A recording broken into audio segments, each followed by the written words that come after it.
তারপরে হচ্ছে ইবনুল কাইয়িম রাহমাতুল্লাহ আলাইহি বলেন, সময় যারা নষ্ট করে, বেকার নষ্ট করে, কোনো কাজ না কি করবে। এখন তো একটু আগে মাওলানা বলেছেন যে এইটা আমাদের হাতে আছে, সময় কি আর কোনো কাজে লাগাতে কি আর অসুবিধা আছে? এইটা আমাদের 24 ঘন্টা চাইলেও নেওয়ার মতো ব্যবস্থা আছে, তাই না?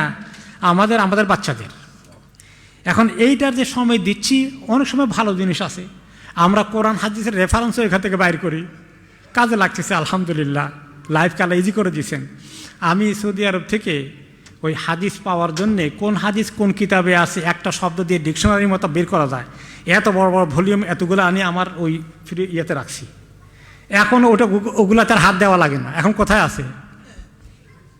এখানে আছে। সুবহানাল্লাহ, সুবিধা আছে, আল্লাহ তাআলা দিচ্ছেন, আলহামদুলিল্লাহ ইজি করে দিয়েছেন। এখন চিন্তা করতেছি ওগুলা তো আমার জায়গা নষ্ট করতেছে, কি করব?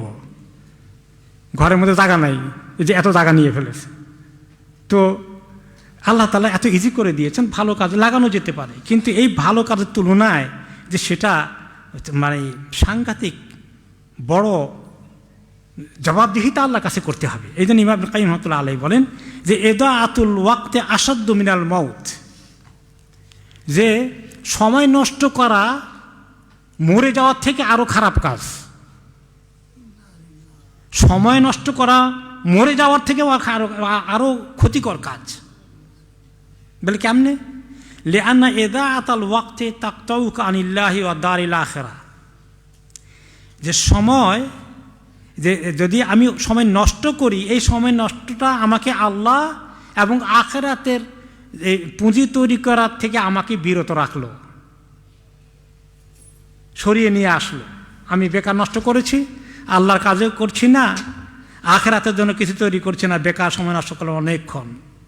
বরং কোনো মুনকার আছে, কত গুনার জিনিস আছে, একটু আগে মাওলানা বলেছেন।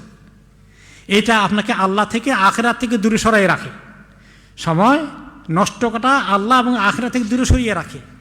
আর যদি মরে যান, ওয়াল মাউতু ইয়াকতাউকা আনিদ দুনিয়া ওয়া আহলিহা, আর মরে গেলে দুনিয়ার থেকে আপনাকে কাট করে দেয় মউতটা। তো দুনিয়া থেকে কাট হয়ে গেলে তো অসুবিধা নাই, যদি আখিরাতে আল্লাহ আমাকে কবুল করে ফেলেন, আর অসুবিধা আছে?